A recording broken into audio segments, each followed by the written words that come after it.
From first light to last dusk, the day was not your own. This is what it meant to live as a slave in ancient Egypt. Every hour accounted for, every choice small, every task repeated until your body remembered it better than your mind. This was not the life of a grand builder celebrated in inscriptions, nor the life of a farmer whose name was remembered in temple records. It was a quieter, harsher rhythm, anonymous, routine, yet still human in its small sparks of self. Tonight, we'll walk through the day together. We'll see what slave meant in Egypt, a word that covered debt bondage, war captivity, and forced service on great estates. We'll follow the morning bellies filled with little more than bread and water, the tools pressed into hands, the rising heat that pressed back.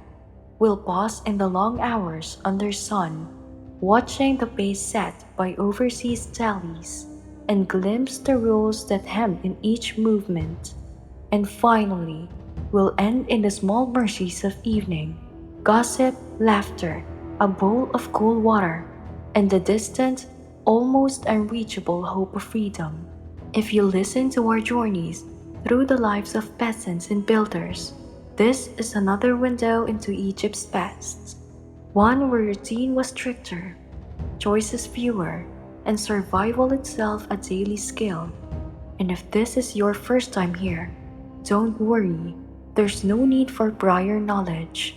This is a calm, guided walk, respectful and humane, a way to understand how control shaped a life without reducing that life to chains alone.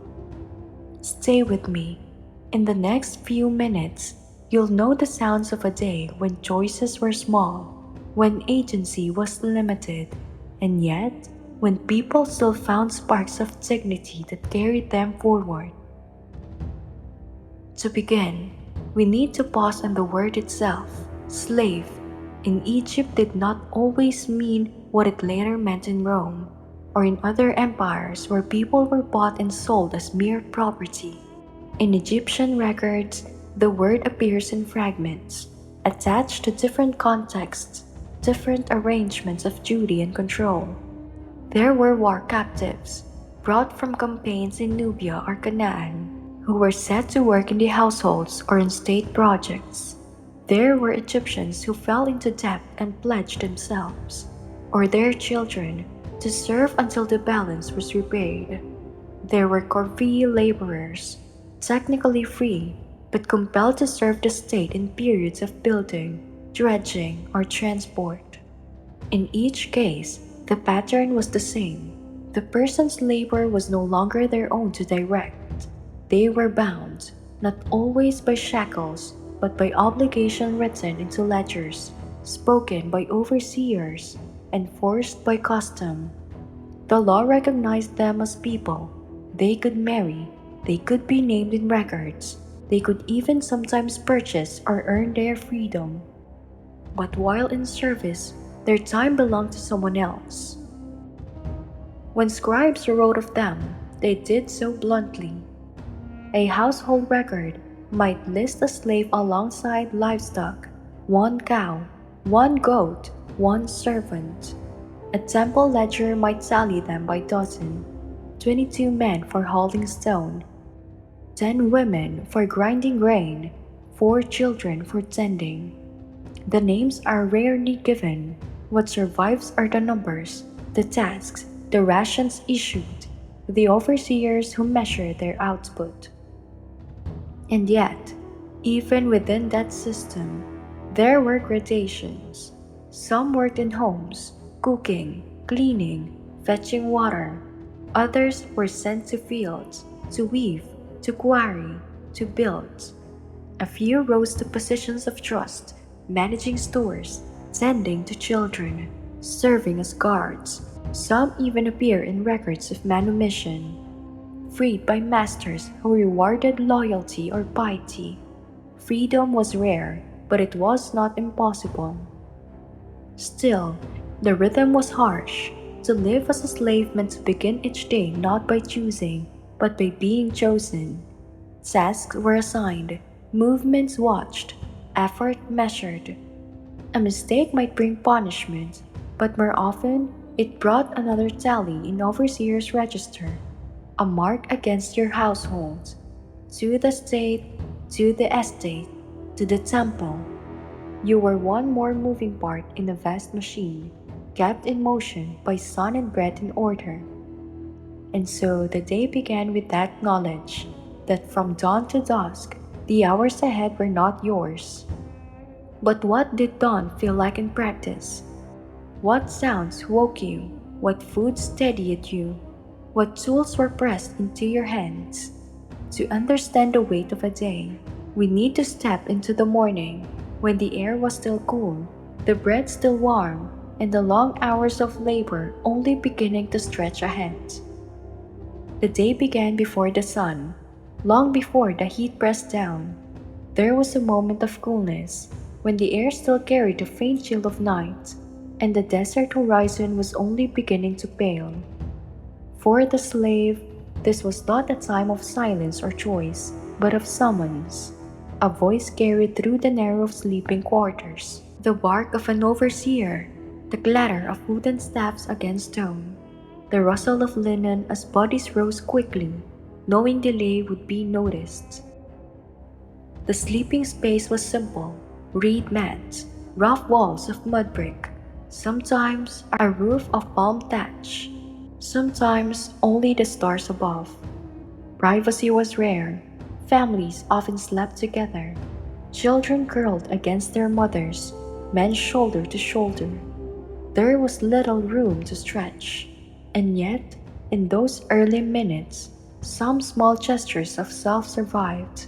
A mother smoothing her child's hair, a man pulling a scrap of cloth tighter around his waist, someone whispering a half prayer before stepping into the line outside. Roll call came next. Names, if recorded, were spoken quickly, sometimes reduced to nicknames or shortened forms. More often, it was the tally that mattered, the count of the bodies present, the check against the register. Missing meant trouble, whether illness or escape. Most did not risk it. To be absent at dawn was to draw suspicion, and suspicion brought punishment not just to the individual, but to their household. After the count, tools were distributed. For some, it was a wooden hoe or a basket for carrying clay. For others, a handmill for grinding, a spindle for weaving, a broom of bundled reeds for sweeping temple courts. None of these tools were finely made. They were worn smooth by countless hands before, and would be passed on again after. Each was heavy in its own way, not just in weight, but in the reminder that the day ahead would be long and repetitive. Breakfast was brief, more necessity than comfort. A small round of coarse bread, often flavored only by the smoke of the fire it was baked in. Sometimes onions, sometimes a handful of dates if rations allowed. Water was poured carefully into jars, the measure strict, enough to last until midday. The bread filled the stomach, but not for long. Hunger would return, as it always did, but there was no lingering here, only the taste of grit between teeth and the knowledge that labor waited. Even as this routine unfolded, the wider world moved beyond reach. From the distance came the faint sound of temple bells, the morning hymns rising with the light. Slaves could hear them, but rarely join. Worship at dawn was a privilege of others. Farmers on their way to fields, priests entering sanctuaries, scribes lifting their pens. For the slave, the prayers were secondhand, drifting across the air like incense they could smell but not hold. And then came the walk, groups divided, each led towards their assigned task. Some turned toward the quarries at the edge of the desert, where blocks waited to be hauled. Others towards the riverbanks, where barges needed loading. Some remained within great houses, scrubbing floors, sweeping courtyards. preparing fires for the day's cooking. The paths were dusty, narrow, familiar. Feet followed them without thought, day after day, until the very earth seemed worn with obedience.